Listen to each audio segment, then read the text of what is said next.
ஒரு பொண்ணோட மனசுல என்ன இருக்குன்னு தெரிஞ்சுக்காம உங்க மகனுக்கு வாக்கு கொடுத்தது தவறு. எது தவறா? கிடைச்சிருச்சுனா பாயிட்டு. கேட்டியா சிவாபி? தவறு. எது தவறு? தாய கொண்டுட்டு போறது அந்த நாய்க்கு நீ தாய்ப்பால் கொடுத்தியே, அது தவறு. எருமக்கடா மாதிரி நம்ம பிள்ளைங்க இருக்கையில. அப்பா, ஓ சாரிப்பா பேச்சு விளக்கல அப்படியே அடிச்சு விட்டேன். இப்ப பாத்துற பாரு, சிங்கக்குட்டி மாதிரி நம்ம பிள்ளைங்க இருக்கையில அந்த பரதேசி நாய்க்கு பட்டன் போஸ்ட் அலாட் பண்ணியே, அது தவறு. இது எல்லாத்துக்கும் மேல அரண்மனை வைஃபை பாஸ்வேர்டு அவகிட்ட சொன்னியே, அது மிகவும் தவறு. அதனாலதான் பேஸ்புக்ல ஃப்ரெண்ட் ரிக்வெஸ்ட் கொடுத்து அந்த பிள்ளையோட பேசி பழகி லவ் பண்ணி ரொமான்ஸ் பண்ணி இங்க வரையும் கூட்டி வந்திருக்கேன். ஏன் தான் அந்த பரமேஸ்வரன் என்னை இப்படி சோதிக்கிறானோ?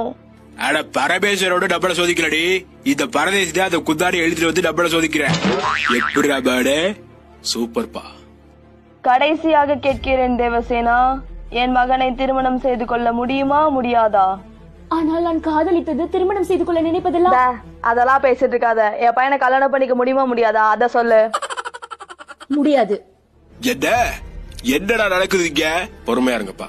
இல்ல தம்பி, அது வந்து சரி ஒன்னே விட்டு சொல்லிக்கிறாரு. சிவகாபி, இட்ஸ் டைம். தீர்ப்படி சொல்றியா இல்ல நான் சொல்லட்டுமா?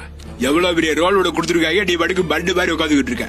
நீடா பெரியப்பா எவ்வளவு அழகா நடிச்சிருப்பா தெரியுமா? அப்படியே ஆனால் இதுதான் என் முடிவு.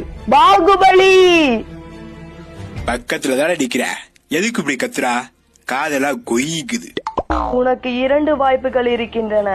பேரண்டம் போற்றும் மகிழ்மதி சாம்ராஜ்யத்தின் அரியாசனம் வேண்டுமா அல்லது இந்த குந்தாணி தேவசேனை வேண்டுமா? அது வந்து அரிகாசனோ தேவசேனா, ஆப்ஷன் சி 2 பேர் வேணும். என்னடா கொழுப்பு கொண்டாடுறியா?